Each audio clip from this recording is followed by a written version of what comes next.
Well, Lori here with another recipe for you this week. I'm going to do a pork loin roast. Now, some people think you just take the roast out of the bag and you broil it or you bake it or whatever you're going to do. I'm going to show you a different twist so that it doesn't come out dry or overcooked or undercooked. It's something that you can do that's a little fun and a play on it for you to enjoy. So I'm about to show you what I did. So I bought a pork loin roast in a bag. I got the buttery chop house, but they have multiple flavors, even apples.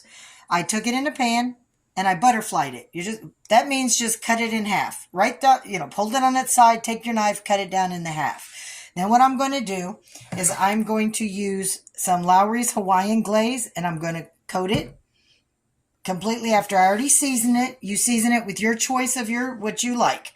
And any of this will do. You can do even like syrup, a flavored syrup like raspberry or blackberries or even apple, and you could put raw apples in here or cooked apples to cook with it too. And then I'm also going to put just a couple spoons of butter in the bottom of the pan to help keep it seasoned and to put that, make it tender and moist. Okay, I'm going to keep it all moist with the butter. All right, when this is done, I'll show you. All right, I've got it smothered in my Lauries Hawaiian glaze. I put 3 tablespoons of butter, give or take a little extra. I'm going to use this foil. I'm going to foil it. I'm going to cover it, and I'm going to put it in the oven at 350. And I'm going to check on it in about 30 to 40 minutes to see how it's progressing before. Now, it might sometimes take about an hour, but you still want to check on it between 30 and 40 minutes because sometimes your oven could cook it faster. Sometimes slower, especially if you have other side dishes in the oven with it. So once it's done and I pull it out to check on it, I'll show you the progress. Okay, 45 minutes and it's just about done, as you can see, because you don't want to overcook it because then pork gets tough.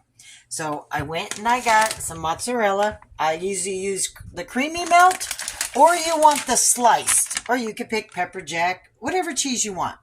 And I'm just going to spread it all the way. When I'm done, I'm going to put a little extra more cheese on there. Well, I can do it now. Just was trying not to make a mess.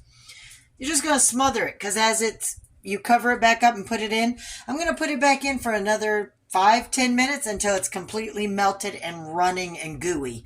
And then you'll see what we do next because I ain't done yet.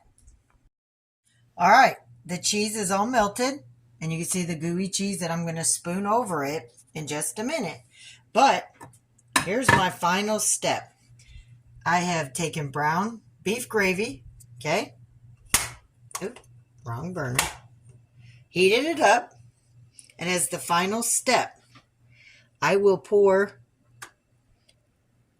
there you go, all that gravy over the top. And as a finishing touch, I'm going to sprinkle a little bit more cheese on top of the gravy. And then your pork roast is now complete. There you have it. A different twist on how to make a pork roast. You can pick any sides you want. You pick any cheese you want. Any flavor pork roast you want. But there you go. From my house to your house. Hope to see you for this recipe and more at Laurie's World.